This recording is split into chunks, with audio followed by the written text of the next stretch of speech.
Hey guys, Stealth here and welcome back to Steel Division 2. As promised, I was going to do a replay session on the game that I just did. This is the PvP match, and this is my first PvP match. Now, I'm going to be doing this in a slightly different fashion than you might be normally used to from my Wargame Brendryen videos, since I now am using a tiny little program called Epic Pen. And with that, I can draw positions on the screen, so you can get highlights on what I'm thinking, what I'm focusing on, and what I should be doing better. It is a bit of taking used to for me to actually use that. I do intend to use it more often if it works out well in this video. So you can see probably more pauses, more reflective thinking on the deck setup, the way that I should be playing the game, and more of the such.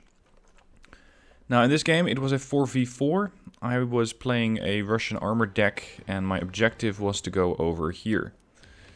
Now this has two conquest flags. I seem to be on a slightly older version, or was on a slightly older version with Steel Division 2 back when I was playing this game, because all of a sudden you cannot see any of the flags.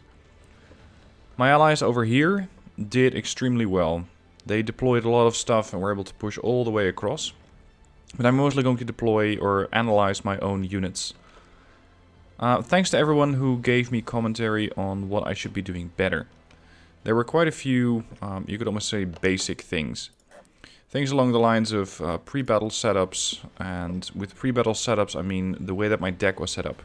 I just didn't really have the right type of units in the deck, and if you don't have the right type of tools in your toolkit that you bring to a battle, then it's already making it harder on yourself to win. Alright, during the setup phase itself, I didn't deploy all my units on the road, and that was a mistake. That was probably my first mistake, because with that it took my units longer to get there. Another element that was taking my units longer to get there is the fact that I had my units, but I didn't have the right transports for them. And without the right transports, your units are going to take a hell of a lot longer. And that's quite the problem. Now, the game does seem to be a bit weird on me. Ah, there we are. Because I can see text markers going up on the minimap. And then nothing. So I guess I'm on some sort of in-between replay version here. Now, my objective over here is, and you can't see them, there's a flag right here, and there's a flag right here. So this is conquest, and these are the positions that I want to be capturing. Unfortunately, this is on high ground, and with it being on high ground, you first need to get up over this little lip of the terrain, but so does the enemy. They have the same problem over here. Now, of course, providing fire support to units up there is pretty tricky. Whatever goes up here is going to have to get supported from units which are very close. And my units got there later. The transports arrived first. And with the transports arriving first and the tanks, insofar as I had tanks in my phase A, another mistake there. The tanks arrived later and were not capable of supporting the infantry in a timely fashion. In the meanwhile, the enemy, and I think that was Taco, was pushing up fast and far. And he actually got these buildings. Now the way that I was going to play this was have my units try to come up this road here. So in a fashion that I could capture this building and that building over there. And with that also provide some supporting fire using armor. Armor would have been quite close in a position here and potentially there. These tree lines, so let's say the lighter tree lines, can be passed through by tanks. This can't. These thick forests cannot be passed through by armor. So if you're coming from Wargame Brendryen, that is quite an important change, because it means that you're going to have to adjust your gameplay strategy. Now, I also had a couple of machine guns. I was planning on setting those up along these tree lines as well, but in the early stages of the battle I just didn't get there in time. I'm going to keep it on neutral to see what I have, but also to see what the enemy had, and to learn from that as well. Now here you can see that not all of my units are on the road. They're close to the road, but these Avtomachiki, Tanko Desantniki, they're not on the road. So I should be deploying units like... Where is my cursor? These, this one. I think this one's okay. This one too. These should be on this road. Without that, they take a little bit more time. And in the case of these units, that can be quite critical. Because their off-road speed is 41 and their road speed is 65. So they first have to make a very slow turn, get to the road, and then they can start to speed up. Let's see what the enemy's using. I'm kind of curious about that. See, he does deploy everything neatly on the road. He has a Tiger E with high veterancy. You can see that by the 2 iron crosses underneath it. I think that this is a mortar, an 81mm. A Begleitpionier, Begleitpionier. Begleitgrenadier. Panzerschreck, Vlamwerfer, Panzerschreck. So he was going in with quite a bit of anti-tank infantry so far. And just trying to rush those guys in, because they are on the little motorbikes. That is, I hope they're going to be, otherwise they're running around without crew. Again, this is in the beta phase of Steel Division 2. The game is constantly getting updated and upgraded. And with that, I think the replay tool somehow gets the short end of the stick. Not really sure why, but I think we're going to be seeing some weird effects in this particular replay. Which is unusual because I recorded this game 3 days ago. And in those 3 days apparently we got a significant upgrade. And, for example, can no longer see text markers on these hills. Anyway, here's the rest of his infantry now. Flak Vierling, so that's AA. More infantry. Yeah, this is where I got into trouble. He has a couple of Panzer II Luchs. These things come with an autocannon. And I didn't really have an answer to them. And because I didn't have an answer, those Panzer II Luchs were capable of quickly wiping out my infantry. Gameplay is fucking up. See, here's another problem. I didn't have all my units getting orders. And the units that did get orders were rather slow to get moving. So we're about to meet right on that hilltop.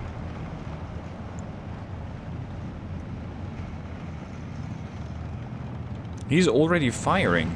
Oh, interesting. I think that this was the point where he starts firing smoke rounds. Yeah, he has 13 smoke rounds left. 12. He's throwing up a smoke screen. Potentially here. Yep. He's throwing up a smoke screen so that if I get up this hill, I can't see anything. He will be able to see anything. And especially, look at that. This is the difference between having fast transports and slow transports. He already has his flamethrowers in position because they have a road speed of 95. My infantry has a road speed of 65.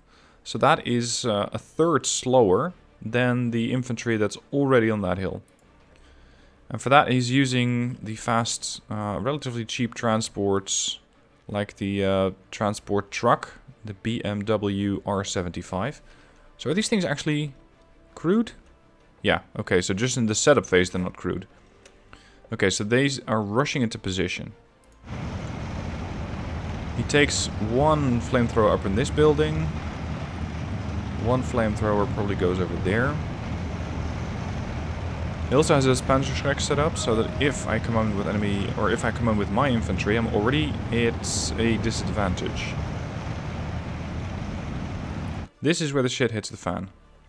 Because now I'm going to get engaged. I wonder how much I can see at this point. Nothing. Now I can see something. Let's see what Taco Taco can see. Oh yeah. This is what I was concerned about. He can see everything. He can see that I have M2s rolling up that hill. And he knows that he's ready for a fight. Because the flame infantry over here is in a building. These guys are in the rear building.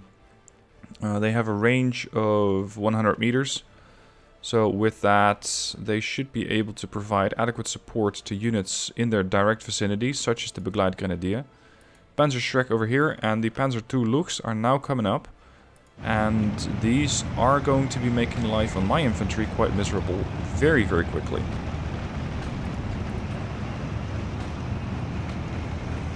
Now he's not firing just yet, but now he's getting into range to fire. Look at that. He fires and immediately my crew panics and wants to start to fall back. That was a really good first shot from him. On top of that, I have... Yeah, now I'm firing my own mortars at these positions over here, which is where there's nothing, really. Now I'm trying to make a bit of a motion towards the left. Ineffective, I might add. Look at that. The guy's already surrendering. At this point, I'm making another mistake. Well, arguably mistake. This is a ZIS 5V. It's an AA gun.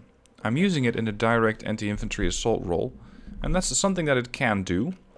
However, it is not really very heavily armored, in the sense that it has exactly 10... No, I don't think this is any armor. This is just a truck. I also have my 2 machine guns, but they're immediately offloaded because they were already taking fire. This is not a good position for a machine gun. Machine guns have a range of 1,000 meters. I'm putting them up to a range where they are almost in direct contact with the enemy. And, more importantly, in a direct line of fire from the luchs. And these guys are, of course, gonna go to town directly on the infantry. What are you currently firing at? Yeah, they fired at my AA truck. The other AA truck's falling back. Maxim are trying to move forward, but running almost directly into the luchs. They're both pinned down. This is when my tank destroyers arrive, the M10s. Good vehicles. And they are effective against the luchs. And killed off 1. And that's when the Tiger E comes in. He's also bringing in a bomber. Ju-88S1. Armed with 70 kilogram cluster bombs. Is he actually going to throw those down? Oh yeah. He's going to throw those down directly on my mortars. Here we are. That was another mistake. Not bringing enough, or not relocating my units after a given time. Because what I should have been doing is quite simple. Have these units, after they fired their shot from here to over there, just relocate here. Maybe relocate there. Just keep them on the move. It's a very basic wargame tactic that I should have been employing here as well. The reason that I didn't do it is because I was so focused on this part of the battle that your brain just gets overwhelmed and starts to forget these basic level tactics. Now at this point you can see that he is moving into a position on the side. This is rather important because you can see this front line over here is already sloping. Now what you unfortunately can't see is the way that the front line is kind of being influenced by the capture points. As mentioned, there were 2 flags, one here, one here. They have 17, correction, we have 17, they have 15. But there was another one down here. And once again, unfortunately you can't see it, but there is a capture flag. So if this infantry unit just keeps moving off to the side, then he is quite likely to get it. And I, at the moment, don't have anything besides these units and this AA truck. So, as much as I would like to actually be on the offensive and try to get these guys out of the way, I shouldn't. I should also be focusing on my right flank, because my right flank was just as important. And at the moment I don't have anything over there. Now I do have a train of some new units coming in, some more Avtomachiki, Tanko Desantniki. Actually, look at this. Look at this and weep, because I still have units from my startup phase in base. Or, well, there's not really a base, but on my starting grounds. So I completely neglected to get these guys anywhere near the front line. And with that, they were just happily sitting back while all their comrades were getting killed. Now, at this point, Tako's pushing up with his Panzerschreck. My Valentine cannot see anything, because he's just below that ridgeline, and that has more to do with the Tiger than anything else. I didn't want to engage the Tiger, because I was very much concerned that I couldn't kill the Tiger. This thing has frontal armor of 125. I have on the M10 a penetration of 130, so I could pen it. But this thing has 2 veterancy bars, so it's far more likely to actually get me killed than me him. Now at this point, Der Deutsche, as you have possibly seen, surrendered. He was, I think, a couple of minutes ago that he surrendered. So his units are being controlled now by an AI.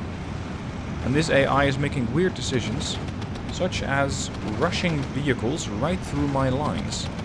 You can see that Taco makes the intelligent call and offloads them early? Yes, he offloads them early, but Der Deutsche tried to rush through with 2 vehicles. This is also when I spot the Begleitgrenadier on my right flank. And these guys really need to go. So I'm moving my Automachiki over to the right side. With the intent of capturing this whole tree line. From what I've been told, they are very effective units if they are in tree lines. But I only learned that after the battle. During the battle, I thought that I was just going to need these guys to push out any enemy infantry. And of course in here that would have worked. In the town, less so. Now at this point I have quite a few infantry units sitting just below that ridge line. Do I have additional arty? Yeah. I think that at this point my plan was to just shell these buildings over here. And then try to rush my infantry through here, through there, and potentially around here. So it's sort of a 3-pronged assault in order to capture these buildings and the ones that I already highlighted. The problem that you have with that is that currently most of my forces are clumped up. And with that they're also all being attacked at the same time and all taking morale damage. In other news, I did take care of the infantry on my right flank, and you can really see that the front line is being pushed back. Tiger is taking quite a bit of morale damage and still has his transmission damaged. For those of you who this is the first video on Steel Div 2. If you have a unit that has been damaged, like transmission damaged, it does not get repaired until you pull a logistics truck alongside. So he's going to be stuck with that transmission damaged until he either dies or gets repaired. Now my Valentine at this point has a leader unit, and you cannot see the leader radius. I think another replay bug. Is too far away from these units to actually provide them with any sort of promotion. You can see that his artillery is pushing me back. That's a couple of 81mm mortars. 120mm. For some reason the AI decided to deploy some Ersatztruppen all the way back here. No idea why. Now this is when I'm coming in with a couple of aircraft just doing strafing runs. This strafing run with the Cobra was effective. And it forced these guys to fall back after pinning them down. Over here on the left, I didn't really have anything that could be spotting it. So I didn't really know what was out here, and that strafing run failed.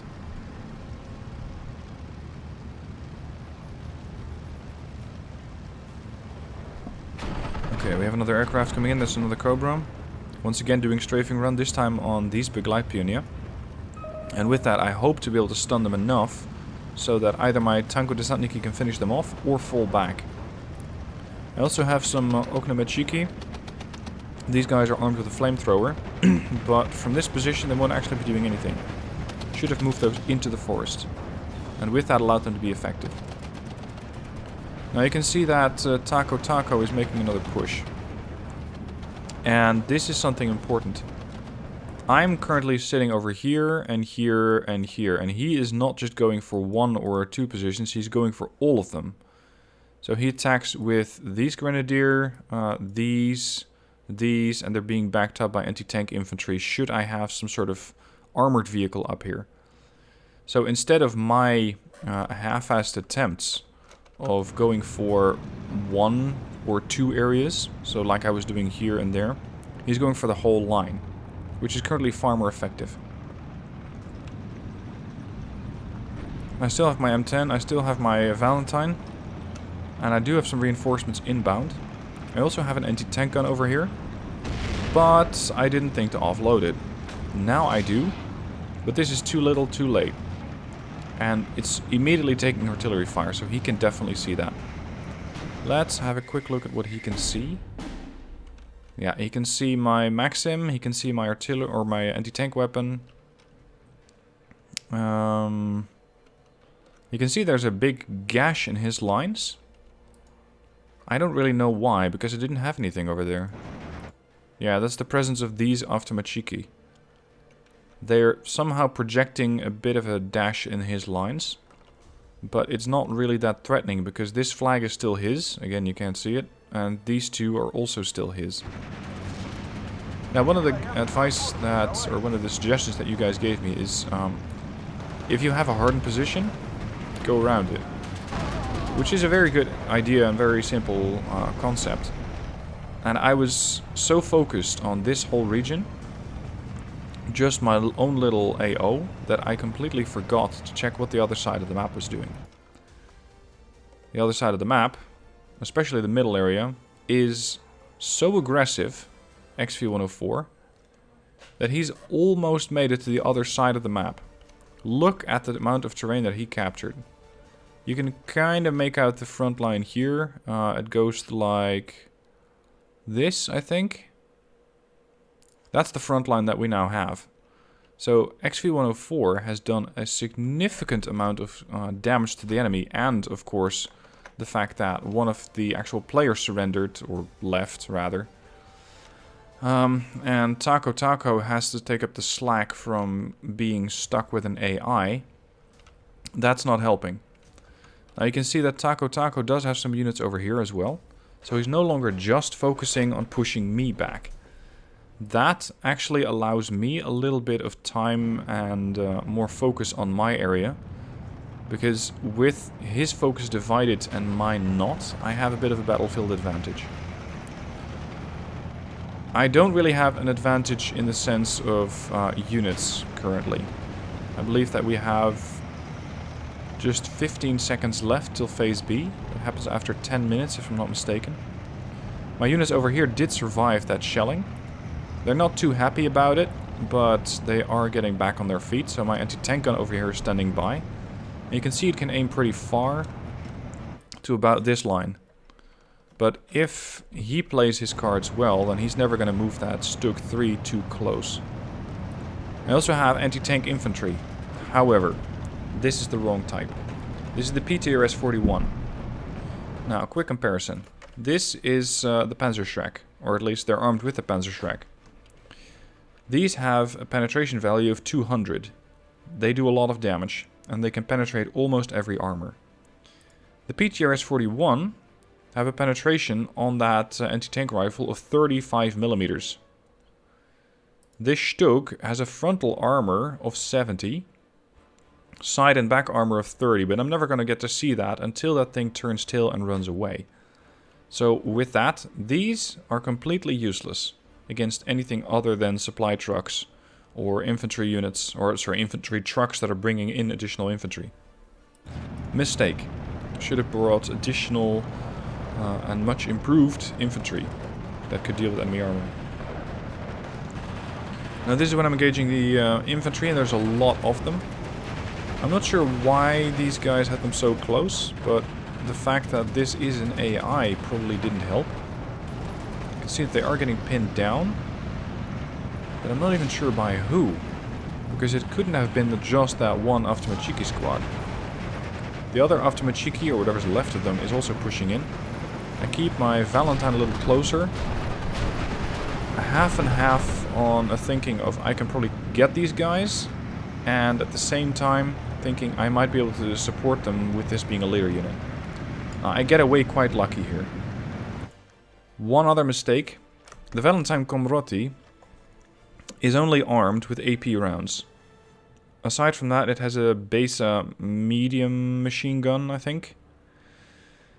It does not have HE rounds on that 2-pounder. So I'm trying to push in against enemy infantry with basically an armored vehicle with machine gun. Because it cannot use its main gun. Wrong tank, wrong time. The M10 fortunately can engage, but is running quite low on HE shells. I just have 4 of those left. At the moment, the infantry is being held at bay. And I also have some new units coming in. Again, a Valentine Commodity, so another leader tank. More Strelki, some more infantry. And once again, I try to line up an attack here. Now at this point, I also have both both my Katyushas standing by. The Katyushas are here to suppress the enemy. So the intent is to launch a large-scale artillery barrage on this over here and this over here. Once the enemy's been stunned, I then want to come up these ridges and try to take over these buildings.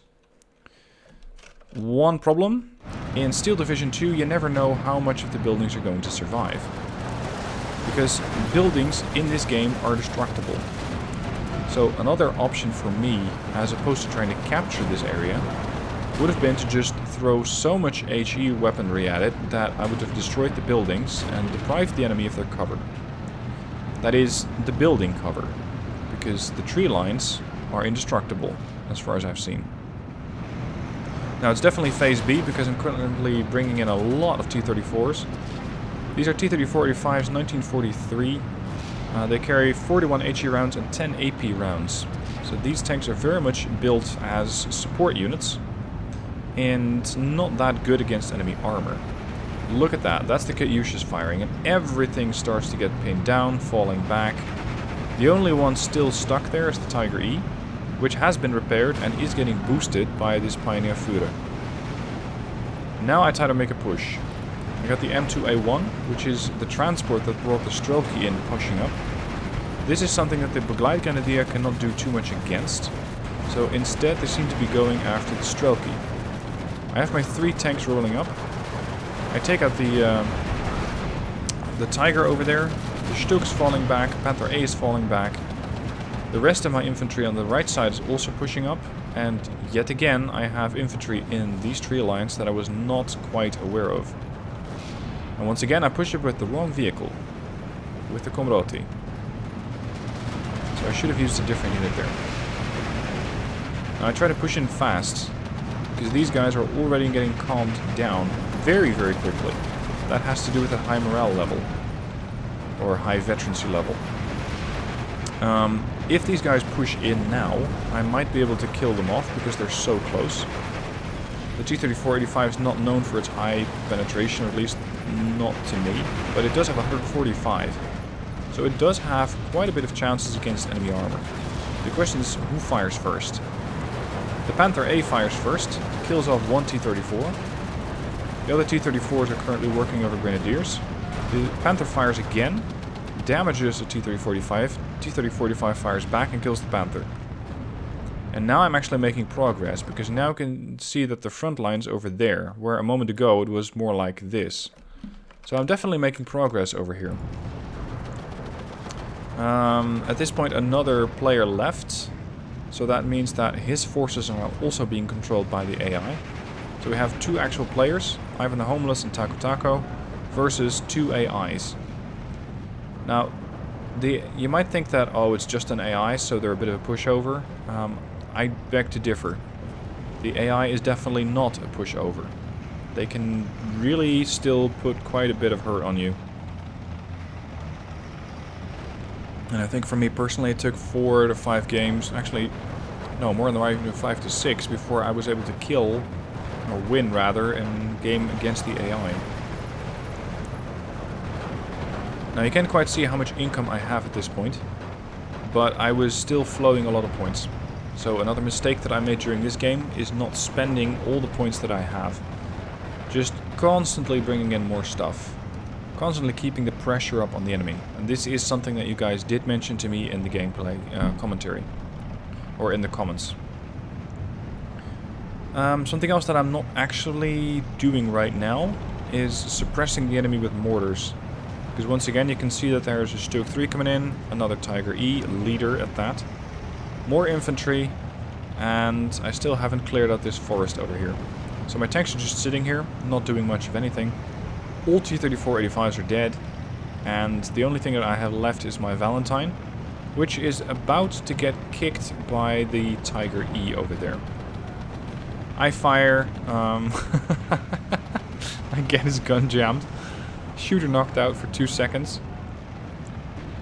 But the Commodity already died. This is when I try to push in with the Strelky. Strelky getting dropped off. They are armed with an RPG-43, which is a 95mm heat round. It does 300mm of penetration and 6 damage.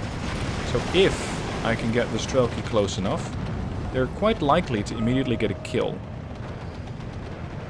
But the challenge is in actually getting them close enough. You can see that I immediately lose the Strelky. They're pinned down, and if the unit is pinned down, they're no longer pressing on that front line. Now, something that I was not noticing was this front line dash over here, this whole area. That's another mistake. I should have had some units over here. I sort of have a small presence on this end. A couple of VZ-Vod, whatever they are, and Tanko Desantniki. This assault squad is trying to move in. In the tree line, it would probably be effective against the Begleid Grenadier, but these guys have a decent amount of weaponry. Fortunately for me, their machine gun is unequipped. No, it's not unequipped. It's out of ammo. So that might just allow the Tanko Desantniki to push in. You can already see that they're making a bit of an effort or a bit of an impact on the front line here. But I should have had something along the lines of a machine gun on this end. Or just try to push as far as possible through these tree lines here. If you cannot engage the enemy head on, I should have tried to flank it. Because from over here I would probably been able to side shot a decent number of armored units as they were making their way up here. So another mistake. Don't stay too focused on everything that's going on in here. You also need to be focused on whatever the enemy has on the flanks, or rather what they don't have on the flanks. Now IS-2 comes in. We are in phase, I think still phase B. IS-2 Komroti, these are pretty damn powerful tanks. 160mm frontal armor, 100 on the sides, 100 on the back, strong top armor. It comes with 8 AP rounds, 20 HE rounds. This thing does a lot of damage. And you can see that its presence is also helping the rest of my forces since it's a leader unit. I am pushing back, but most of the buildings at this point here have been destroyed and are just no longer capturable. And once again, I completely neglect this side of my lines. This Maxim machine gun is in a position where it's sort of holding front line, but it cannot see very far. I should have moved that a little bit more here, where it would have been able to see anything coming up over this ridge. And at the moment it just doesn't. It can't see anything. So that's not a mistake. Move more units closer to the front line where they can actually spot stuff. Now this is when the enemy is hitting phase C. Actually no, not even yet phase C. But I got Der Deutsche, Taco, another bot. But most importantly, I think he succeeds. This is 3 players moving up with vehicles on my position. There's infantry in there. There's armored units over there. There's Panthers coming in, Stugs, mortars. I was not prepared for an offensive this heavy. So all I can do is just try to take the shelling, get my new units out into a position where they're not actively being shelled, and try to weather the storm until this whole group either decides not to move, or until I can get my reinforcements here and hope that I can hold out. The Katyushas, where are you guys? The hell? I'd swear I had my Katyushas back here. Oh, here they are. Sorry. They are currently reloading. These things have a really, really long reload time. Unfortunately, the game doesn't tell you. So you cannot really see how long it's going to take those things to reload. And you don't exactly know when they're going to be ready again. That, for me, would have been very useful information. Because if I knew that if I'd fired them at, let's say, at elapsed 10 minutes, and I knew that they were going to take 8 minutes to reload, I could have thought, okay, I have, at 18 minutes, the capability of firing another salvo Katyusha. And look at this. This would have been a perfect target for a Katyusha strike. If I had more artillery, I could have wiped out this position and sent a barrage here and there. And with that, this whole group should have been falling back just a little bit that way. But the Cautious were rearming. Unfortunately for me, these guys weren't pushing just yet, but now they are. Panzer Grenadier, armor, support units. I have a couple of T-34 units coming in. And XV-104, who got replaced by a bot, is also sending in units. Or at least one. So I'm basically waiting for these guys to just come over the ridge and get engaged by the T-34. There is also another group of units coming in, another T-34. This is a slightly older variant. This is the 76 1942. It has less penetration. T-34-85 is far, far better.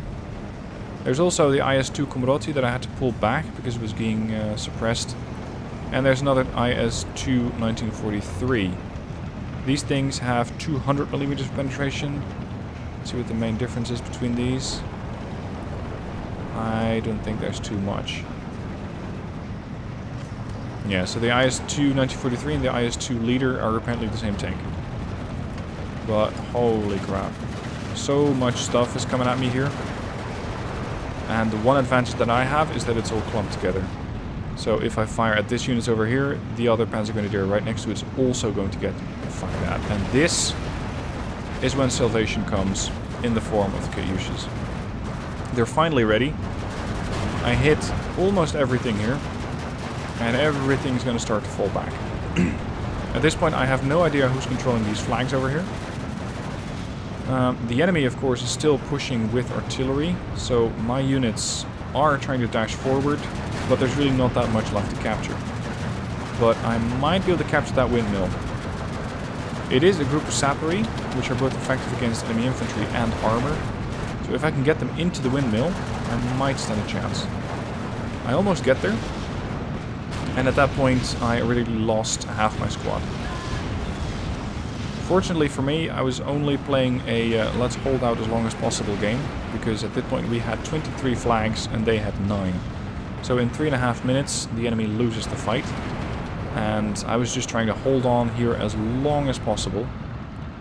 So I do have more units coming in. T-34-85s, there's a resupply vehicle, and I believe that the ally over here, XV-104, was also bringing in additional units. And he's also pushing in with his M4A1s on this flank. In case you're wondering how the hell is he getting the M4A1 from the Americans. If you have Steel Division 1 and you get Steel Division 2, then I think until the time when the beta ends and the game actually gets released, you automatically get the older divisions in the new game. So you get the divisions from Steel Division 1 in Steel Division 2. And that's why this guy is capable of playing with this, I think, US armored deck. Now look at this, I had nothing left. Everything got destroyed. All the units are pushing forward, and you can see that the front line is moving a lot. There's not a whole lot I can do. I'm just sitting here, trying to get my reinforcements to the front line. There's another couple of IS-2s. Actually, no, that's a T-34-85 arriving, and an IS-2. An M8 from XV-104, and a Bofors. I'm not really sure what he needs the Bofors for, because I didn't see that many aircraft on this end. And it looks like... who's that? That's U-Hunter. U-Hunter's providing artillery support on here. Just trying to keep me in this fight. So much appreciated there, U-Hunter. Once again being shelled here, but fortunately it's just armored units. And thanks to the, I think, Comodotti over here, these guys are getting promoted. Or at least boosted in their veterancy. And they are holding the line. Now this Panther has its crew killed. I remember saying in the previous video that I want this thing dead. This is a bit weird. Crew killed and they bailed out. Like, which is it? I mean, the crew's already dead and then they're bailing out. Do we have some sort of ghost wandering around the area over here? Is that what's going on? I don't know. Anyway, they managed to push up once again, recapturing the hill. And I don't think that there was a whole lot that I could have done to suppress this. Because at this point I was spending, I believe, most of my income on this flank. And, well, there was not a whole lot terrain to capture. I mean, most of the buildings in this area are destroyed. You can see that there's nothing left but just ruins. So the infantry doesn't have any cover. The armored units might have been able to push up, but immediately got countered by whatever armored units were on that side. And at this time I was actually quite content just holding my position down at the lip of the hill. Not actually pushing in. Because my chances of pushing in were just slim. I didn't exactly know what they had up there, but I knew that it was a hell of a lot of stuff. Pushing in would have only gotten more of my units killed, and they were getting a minor defeat in 26 seconds anyway. So I thought, no, let's not risk it. And thinking about it now, there's no real logic behind that, because it's a conquest game.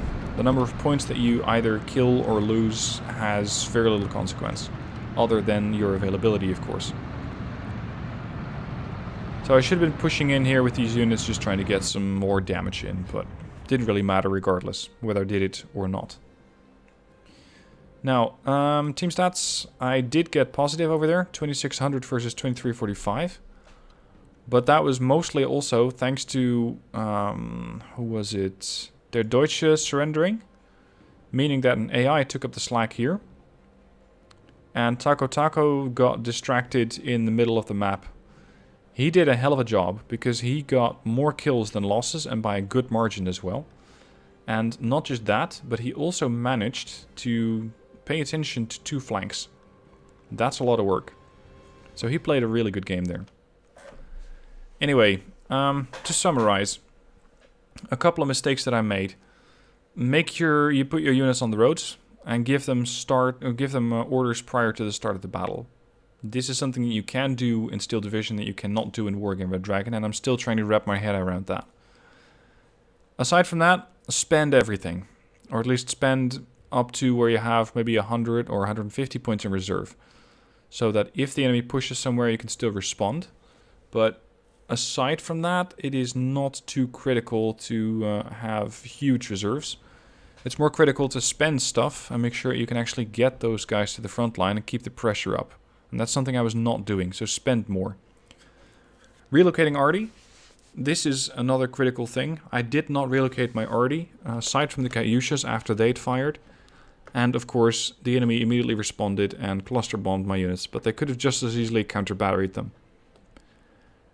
Another tip that I got was use mortars to hit positions that you're engaging. I wasn't doing any of that either.